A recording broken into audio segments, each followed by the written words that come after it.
everybody. Hello everybody and welcome. Thank you for joining us here tonight. We hope you can see us clearly and we hope you can hear us clearly, and we hope you enjoyed your music.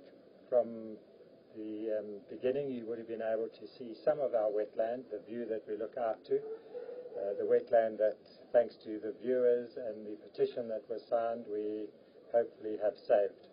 And also in the distance, our lovely Magaliesberg mountain range, which was one of the reasons that we selected this property to start with. We'll start by giving you a brief summary of the events that took place this year, comparisons with last year, how different they were. We will answer some of the questions, the flood of questions we received on the blog and via email.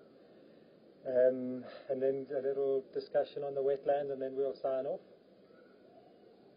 All right, the summary of this season, it's been filled with headache and heartache and wondrous things. This is the fourth season now that the owls have nested here in our pipeline. We've had a lot of new viewers from this year, and they've been wondering what is the difference between this season, last season, and the first season that we had with the chicks. Brief summary, the first egg was laid on the 31st of August. Mama actually came and sat in the nest, pipeline owl, on the 30th of August. Merlin was the first one that was hatched, and he hatched on the 3rd of October. Timka hatched on the 4th of October.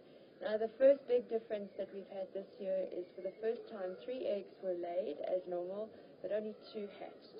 And I don't know if you can remember the days when we watched Mama and she was sitting and she was shuffling the egg between her legs and looking down at this egg like that and wondering what she was doing wrong or what may have happened. Even though we phoned Freebie and initially they said to us, please don't do anything, just let the egg be. We took a decision to actually remove it after I felt that she was just getting a little bit concerned, a little bit confused, and in my opinion, a little bit stressed. So we did move little Shelley out. Shelley was a name that a lot of the chatters on the blog, on the Ustream site, named the unhatched egg. And we buried Shelley, so a tribute to Shelley now. And I don't think that the egg was ever fertile, and that was probably the reason why it never hatched, because as we know later on in the season, pipeline owl made her way to the vet, got checked out, and she was absolutely healthy. And I think if she had not been healthy, perhaps that might have been the reason for the 3rd egg not hatching. So then we had very exciting things. We had Merlin taking its first flight. If you can see behind us there, we've got the pilot's wall, which we've nicknamed the pilot's wall. The pilot's wall basically sits between the balcony, which is the first floor that we're on now, and the patio below. And then there's a little wall that is suspended on the uncovered portion of the patio. And we have had in the first year of nesting, we did have both chicks make it onto the pilot's wall and run up and down and flap their wings and use it almost like a runway to see if they could get airborne. Merlin did that absolutely brilliantly. Merlin was 1 minute running along, going up and down, and the next minute just took off in flight straight across the garden, and it was just absolutely fantastic to see. Timka's first big flight. Timka did quite a few little flights, obviously on the balcony, going down to the pilot's wall, running up and down, flying from one end of the wall to the other end of the wall, and then flying down into the garden. But the first big flight for Timka came when Timka was down on one of our garden walls below, and if you were here earlier on, the camera was facing the wetland, you would have actually seen that dividing wall between the two properties, and that's where Timka spent a lot of time. And Timka's first very big flight was flying from there all the way up to the rooftop. And unfortunately, that was the last time that we saw Timka in our garden. The owls both fledged on the 25th of November, the day after Thanksgiving, for the American viewers. And it was a very bittersweet moment for us, very sad as normal, very glad that both of them made it. Very proud of Timka and the way it flew the previous night. And yeah, that's the brief summary of the timeline of events. And now we're just going to go through, we need to run through a few thanks to people, to really heartfelt. We couldn't have done it without so many people. So I'll let Allan start on the list, and then I'll continue. Well, the first people we have to thank are Africam. I'm sure you're aware that it is an expensive piece of equipment. We have a very fancy infrared nightlight, very powerful infrared nightlight, an exceptionally strong parabolic microphone that literally picks up the neighbors chatting on their patio. We do try and tilt it away from us talking inside our house as possible, and that of course deflects the sound down the road and to all of for the hard work that they have had to put in. Every time the webcam goes down, we run and reboot everything on our side, and if it still isn't up, we have to send them SMSs. They've got Africams or cameras around southern Africa, including down on the coast where they listen to the whales singing, and they have to then pull out their pieces of equipment to try and sort out why the camera is down. It's not something we can answer. We do suspect that it's to do with the telephone lines getting rebooted at the telephone company's head office, and then all of the computers along the line have to try and follow that rebooting sequence. So we do apologize for the cameras going down, but I'm sure you're aware it's totally out of our control. Thank you to Africam. Next huge big thanks must go to all of the mods on the chat sites. In no particular order, and if I forget anyone, I've tried to keep a little list here, but you know, I have been a bit distracted in the last 24 hours. But thank you to HEF, thank you to CAB, thank you to GSO, thank you to Expat, thank you to KB. And honestly, without the moderators on the site, the information that I give when I come in, and I might only be there for half an hour, wouldn't get passed on to the rest of you.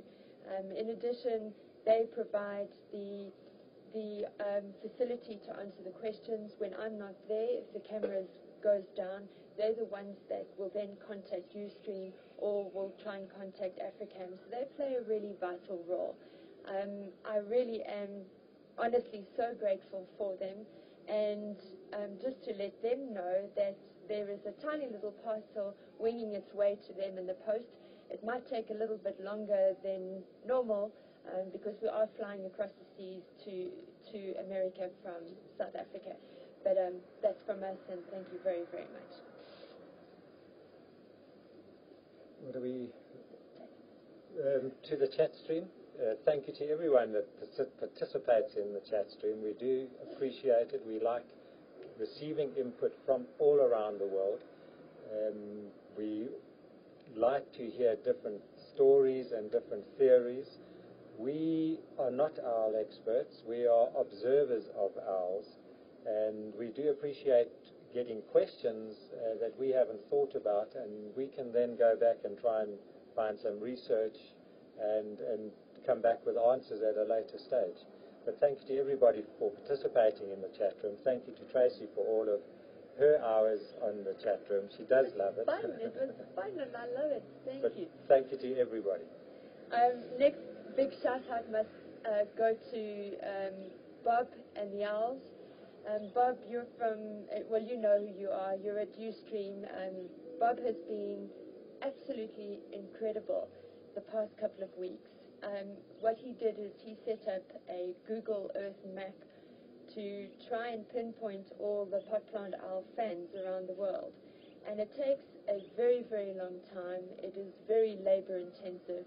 And Bob, I'm sure, is a little bit like Allan, where he probably types a little bit like that instead of the 90 or 100 words a minute.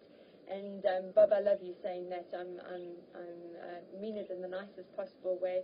It will just take a very, very long time, and we really, really appreciate it. Thank you very much to people that have already put their names on the list. We have to really try and get away where going forward, I'm sure there will still be people now listening to this and watching this who will want to put their name on the list, but we can't get Bob to continue doing that. So we'll have to find a way of being able to add individual names themselves. But a huge big thank you to Bob. We really, really appreciate it. Another big thank you must go to Track and to Emmy. Again, from the chat, they have been absolutely instrumental in the most amazing footage of Potplant Owl and Popper and Merlin and Timka on video. They've made songs, they've done a timeline of how the chicks have grown up. They've recorded the most amazing things, which actually Allan and I have never had the facility to do.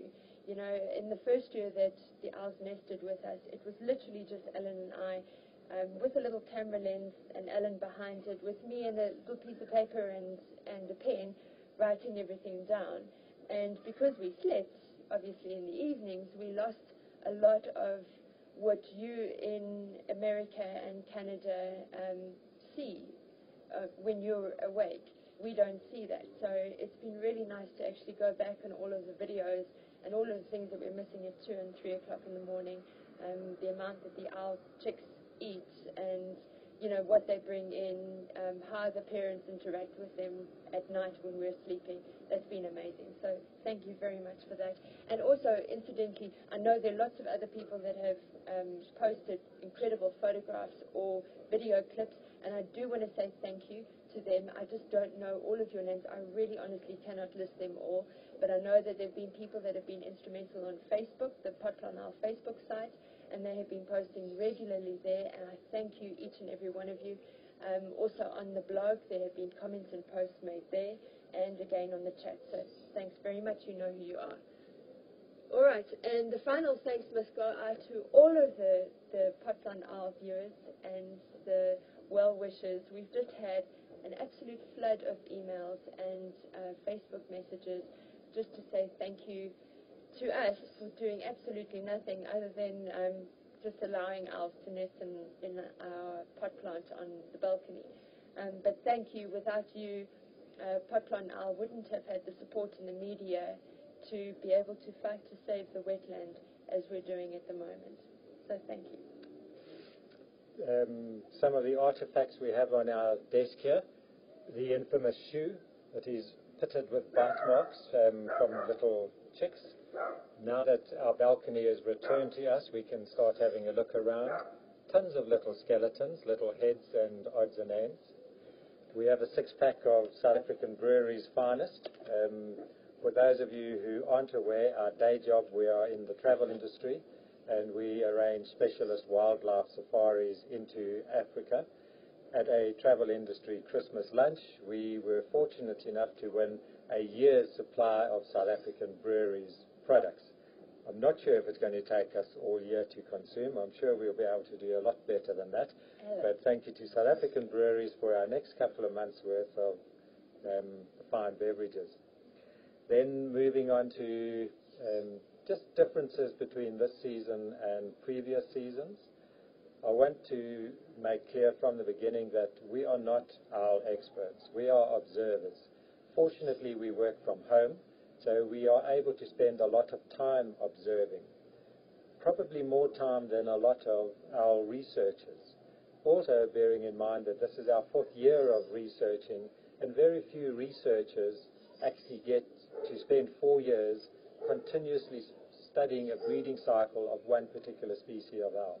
So we probably do see a lot of things that don't have answers for. We are going to try and get hold of research papers and try to learn some more.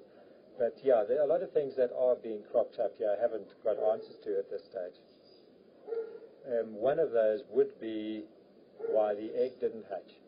My personal observations, the first year that PPO nested, she laid an egg and then she left it. And she didn't come back for probably 3 days, and then she laid her second egg and then she left it. And only once all 3 eggs were laid did she start sitting on the eggs properly. This year she seemed to be sitting pretty much from the beginning. She would, and then the second egg, and she would sit on it and leave.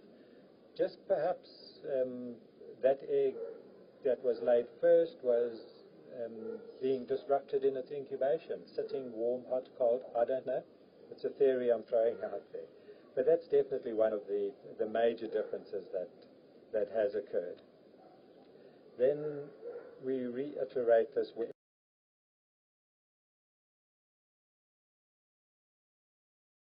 owls. And it is not for us to interfere unless we believe something is life-threatening. And only then do we step in. When PPO started coughing, there was concern, a lot of people asking us to do something. We don't step in unnecessary. We really watched her for a long time. And when it didn't go away, we took a video clipping to our specialist bird vet, Dr. Brett Russell, who works pro bono on indigenous bird cases, so thank you to Brett Russell out there. And then he listened and he watched this video and he said, no, you really need to bring her in. He doesn't know what it is. It really needs to be checked out, bearing in mind that once she leaves the nest, we are unable then to monitor her. So the only chance of taking her in for examination is now during the breeding season. So I'll let Tracy describe to those of you who didn't see the event, the taking of PPO to Dr. Brett Russell. Picture the scene, 9 November, hot African sun on the balcony, and pot plant owl sitting in the far pot plant, which is straight there, the two chicks sitting behind there, Merlin and Simca, and Papa on a tree nearby. And the night before, I had been going to the window, which is right near the cam, and saying to Mommy very nicely to her, we are going to take her to the vet. It's just going to be a little check, and I'll bring you straight back. And I know that she knew what I meant, because the next day, Nikki from Free Me arrived with 3 nets, and she was ready to catch Mama. And you can see that Popland Owl, Mama, is not happy. She was a little bit edgy, she was a little bit weary, and we, from below us now on the balcony, there is a barbecue area that's built in, which people can stand on, and you get better access up to the balcony. And the first thought was trying to get one of these nets with Nikki standing on the braai area and get up and over the pot and capturing her in that. And before Nikki even put her foot onto the braai area, Poplar Owl knew immediately, and she flew away to Timka's wall, the same wall that you saw dividing the two complexes the two houses when the camera was turned just now. And she remained there. And Nikki then came up here onto the balcony, standing there waving a net and calling her. I had to come out as well, and I had to be used as bait and start edging my way towards the chicks and getting closer and closer and putting my hands there, not touching them, but if this was the nest and they were in it here, my hands were going like that as bait. And I was looking at Mama going, come on, I'm going to touch you. I'm going to touch your chicks. Come, come, come. And she was standing on the wall but not moving, because she knew that the minute she came through here, she'd be in trouble. And she stood at the wall, but you could see she was getting angry. She was stepping like this, and she was fluffing out, and she was just getting that really cross look. And I was baiting her, and I was just about touching her chicks, going, come on, come on, come on. Eventually, she just couldn't take it any longer, and she flew straight, and Nikki quickly caught her in the net. And we took her to the vet. I took her to the vet. Nikki had brought from Free Me a special wildlife capturing box. So in Poplar Owl went, and she was not happy. She was not happy at all. She didn't try and push up or attack the box. She just was quiet there, and every once in a while you would just hear a slight flap, but not anything serious. Got to the vet, and in true Poplar Owl style, she doesn't make it easy. Brett lets her out the box, and immediately Poplar Owl takes off around the room. And it's him and I now trying to catch her. And of course, she's not ready to be caught at all. Eventually, Brett had to catch her, and he asked me to hold in between her feet and grab her legs just to keep her talons out of the way of being able to attack him. So I held her like that, and then he checked everything. Then she took her to x-rays and came back with the results, and the results were fine. So we came and we released her back, and everyone in the chat speaks about the look that she gave me. We put the box on this table, which was a little bit further back, and I opened the door, and Papa now flew to this pillar here. She just shot me a filthy look. She like, how dare you do that? And then she took off. And it was a good couple of hours before she eventually came back, and she started feeding her chicks, and as normal it was fine. It was very worrying. It was worrying to us because of trike especially, which is a disease that is passed to doves, to owls by doves, by eating doves. And unfortunately this season we have seen that the owl's family have eaten a lot of birds, and that's probably been due to the lateness in our rains falling. And trike, what it does is it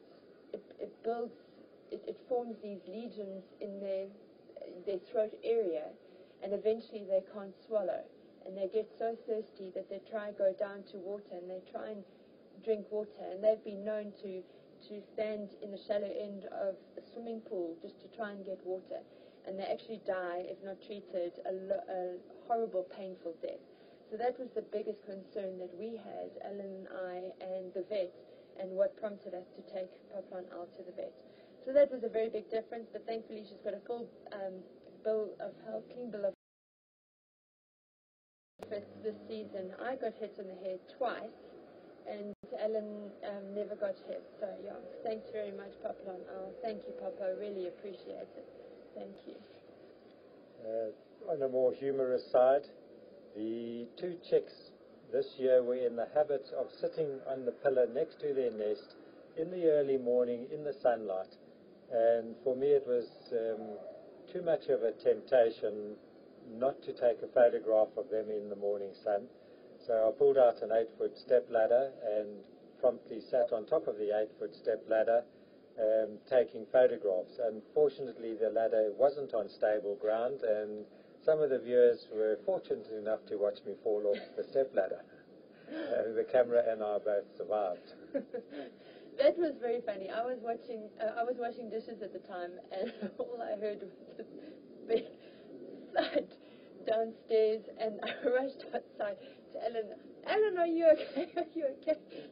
And there he is cradling this camera, and he's up like that with his legs in the air. As long as he's got the camera, I said, "You're right, is the camera okay?" And he said, "Oh, the camera's fine."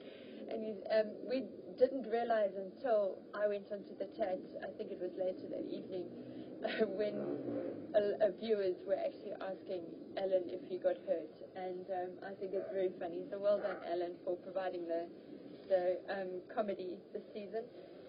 The other big difference this season, which again was a really nice one, was when Merlin got stuck between two electric fences.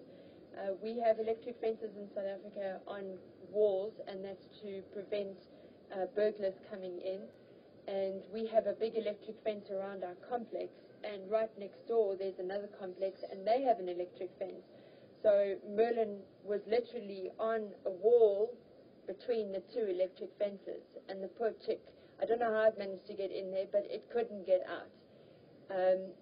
So what we did is we went under the umbrella, and we took a garden chair, and we went into the neighbor's garden, which borders the next complex. And I stood on the tray, and I tried to get Merlin between the electric fences, but obviously I can't touch two strands, otherwise I'm going to get electrocuted. So I was trying to reach from below, and even just reaching from below, the current is quite strong on just the one. And the Merlin was moving back like that, and obviously standing with his wings out and snapping its beak, and it was, trying to look very aggressive and be able to protect itself. And in me trying to reach forward, I didn't want to do a quick grab because of hurting him or electrocuting Merlin. So I went in slowly, and the poor chick lost its balance and fell into the complex next door, which then led to a comedy of errors, because for the next 2.5 hours after that, we had to try and get Merlin from the complex next door, which is completely closed up. It's 5 o'clock in the morning, and there's no intercom to try and buzz somebody to get in, we don't know anybody that lives in that complex, so we can't phone them and say, please, will you open up your gate? And of course, we can't climb over the gate because it's got electric fencing all around. So we had to sit 5 o'clock in the morning on the side of the road and literally wait until the first car came out. And when the first car came out, we rushed in, explained the story, and eventually found Merlin and brought it back. So that is those are the times that we will interfere. If, you know, in the first year we had one of the chicks fall off the balcony pillar, and it wasn't ready to fledge at all. It hadn't even started flapping really or flying on the balcony, and I ended up finding my neighbor's car, and I picked it up and I brought it back to the nest, and 10 minutes later the neighbor got into his car and sped off, and if we hadn't picked the chick up, it would have been dead. A lot of people say to us, even what we do, like taking Poplar now to the vet, or like getting a chick from under the wheel of a car or from between electric fences, that's interfering too much. And in our opinion, no, it's not. The reason being is because these owls, unfortunately, have been forced to nest in urban environments. And urban environments are not natural to them. Electric fences are not natural to them. Cars are not natural to them. And if we just say, oh, well, fine, you know, we're just going to watch an owl pushing itself against an electric fence and getting electrocuted, I couldn't live with myself. So if there are any people that would criticize that decision, that's fine, each to his own. But it's something that Allan and I do feel strongly about. We will protect them if we have to. But when Timka couldn't get back up on the balcony, so be it. That is nature, and Timka had to learn to be able to fly up. Question time. All right. I'm just going to run through a few questions, otherwise we're going to be here until midnight, and I'm quite tired. As you know, the chatters know, Allan and I ran a 32-kilometer race this morning, and it went pear-shaped. All I can tell you is that it was a very long day, very hot day, very hilly day, and a day we're just going to be glad to see the end of, because it wasn't a pretty run. Anyway, questions. Okay, first question is from Laurie. What will each of us miss the most about this particular pair of owlets, Merlin and Sweet Timka? We miss them all. I think we miss them all. We grow very attached to them when they're with us here. We love the calling. We love the activity on the balcony. We love sitting downstairs watching them flying. So every year we appreciate them when they are here, and we miss them when they depart. I would say my answer to that one would be I miss Timka's raucous hissing. Merlin was less greedy with food, I think, and that was particularly endearing with little Timka. Merlin, I will miss the mischievous Merlin, the one that when it took its long flight and ended up in the garden the next morning, walked along the garden like an ostrich. And if anyone wants to go and have a look at what that picture looks like, we do have it on the online shop, and it's actually really funny. His little legs, or its little legs, are very long and fluffy, and it's walking like that. So that's the image that, to me, resonates when I think of Merlin. Okay, next question. Alice, where do the chicks go from here? We don't know. Unless we were to tag them with a radio tracking device, there is no way of knowing. We have thought about ringing them. Banding for the North American side? Then the only way we would know is if something bad was to happen to them, people would phone up and say that the ring was found in this area. What they have to do from here now is go, and they will firstly spend the next couple of months with their parents until they are full grown and they are hunting totally proficiently on their own. Then they will move off. There are other owl territories. They will be tolerated in another territory because they are still young and immature.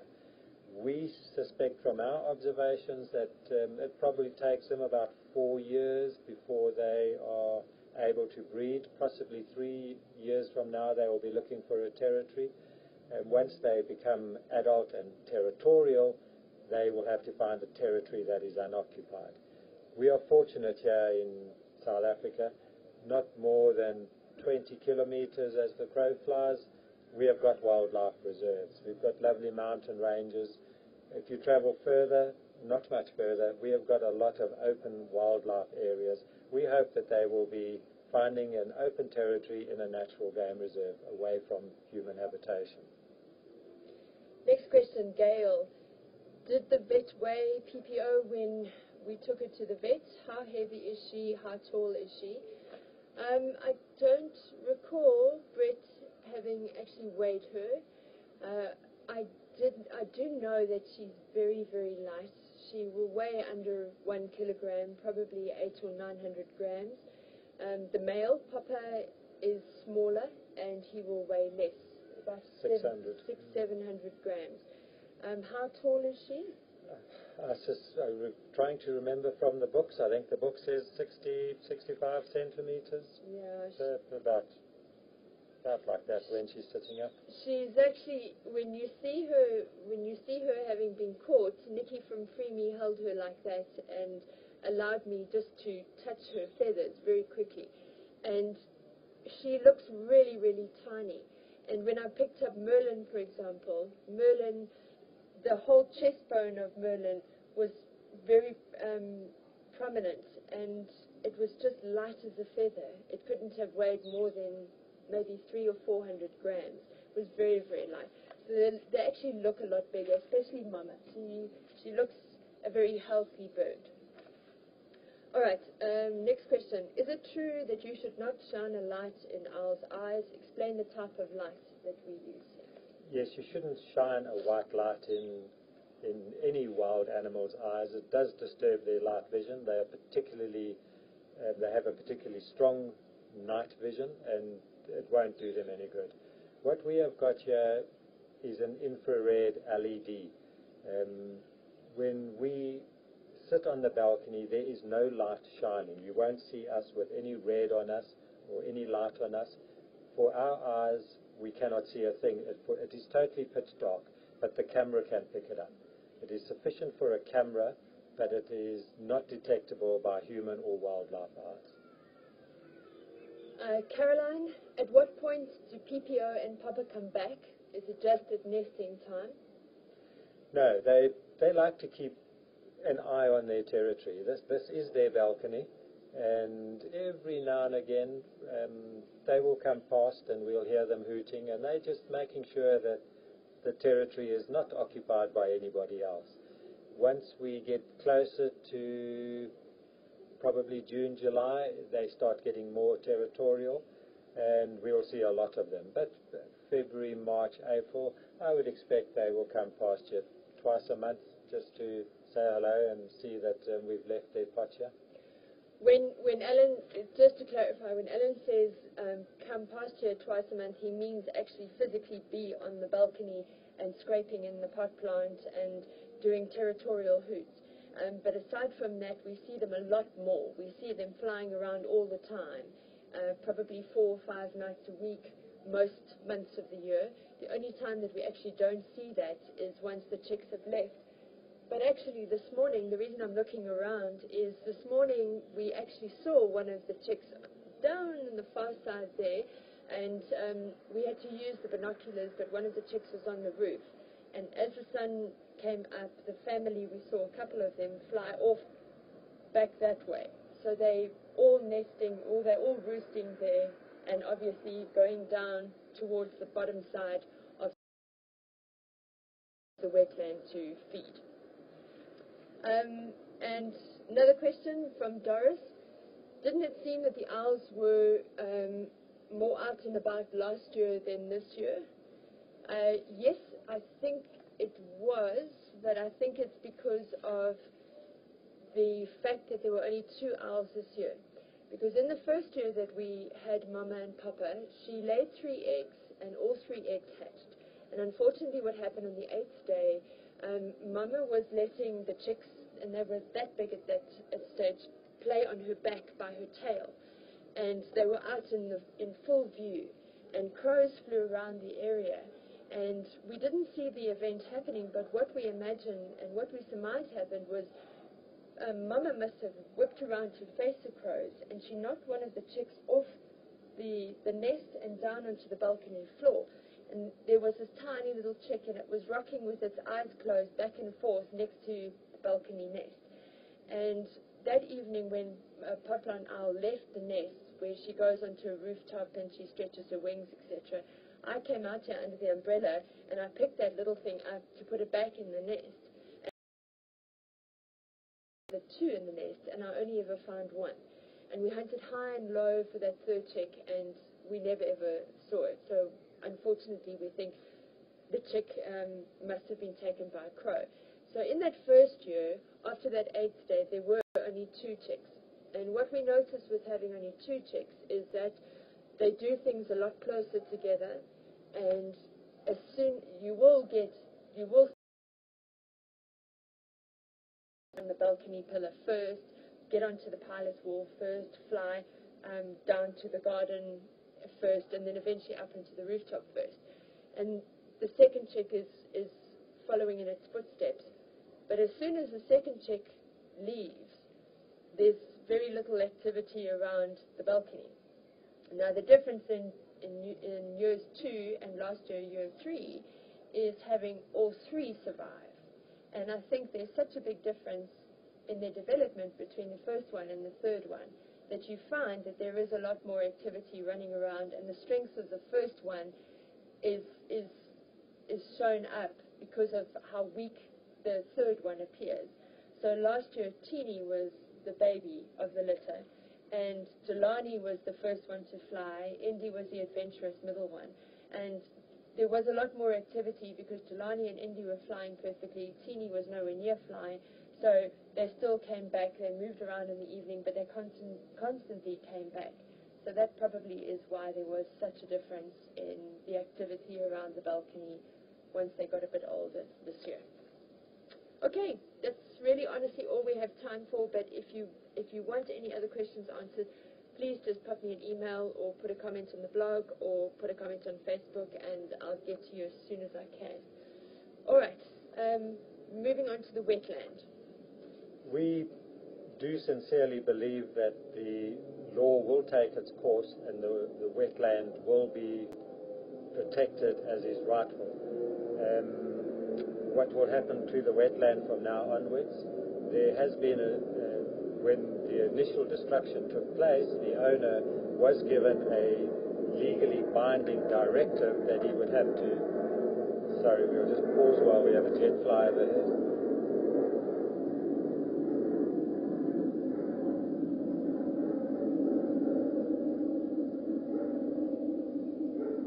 The owner of the land was given a legally binding directive that he would have to repair the wetland with indigenous vegetation. This directive of the request to develop. Assuming the final outcome is that the development may not proceed, he will then be enforced to revegetate the wetland with indigenous vegetation. Every now and again in the background you might hear thumping and crackling. That is squatters living in the wetland and taking the dead trees, fallen branches, breaking them and using them for their campfires. Squatters in a wetland is illegal. Because the wetland is totally open and unfenced, they have got easy access. One of the things that will have to happen is that the wetland will now have to be enclosed with a fence and protected from illegal squatting, illegal trespassing, and it will be totally revegetated with indigenous vegetation.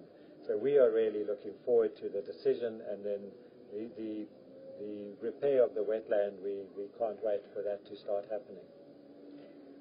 I'll keep you updated on the blog, and obviously the Poplar Nile Facebook site.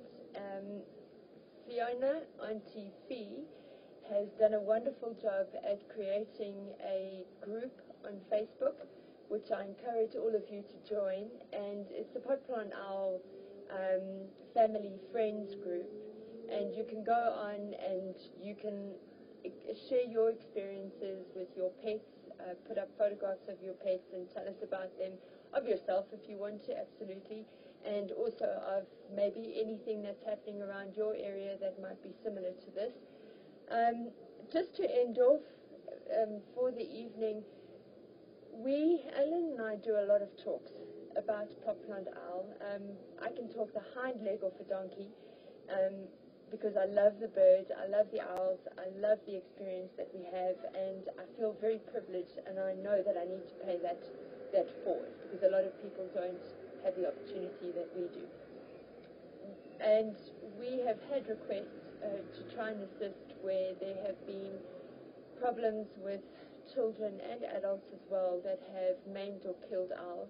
This morning at our run, there was another case where an owl was just recently taken to a vet because an adult was found kicking the owl to death, which is very upsetting. Now, the reason for me saying this is not to upset you at home, but is to really make you aware that our superstitions and fears of owls is very rife all over the world. It is not only in Africa. And whatever little bit now that you can do, having watched Poplar Owl and her family, or maybe the other barn owl sites that you might be following, or any other owl sites around the world, anything that you can do to try and dispel the superstition, please, I encourage you to do it. If it means assisting with schools and giving them addresses for webcams that they can watch other owls to get an understanding of how beautiful they are and how the owls work, then do that. If you're talented and you want to write a book or a song or anything like that, I encourage you to do that. If you hear of any opportunity to go and talk to people that might be fearful of them, please do so, because if we all do just a little bit, we can make such a difference. Right? Thank you very much, and just also remember, owls are not pets. They are wild. Yeah, please, no pets. Just keep them as natural as possible. Thank you very, very much. We love you all dearly, and we really appreciate all of your time in watching our Poplar Owl and Papa and Merlin and Timka. And for those people that have sent me emails to say that they want newsletters, we are busy sending them out. It will probably only be our time tomorrow, but please bear with us. You will definitely receive your copy. Okay, thank you so much. That's the end of the webcam, but the Facebook and the blog continues. Thank you, and bye-bye. Bye.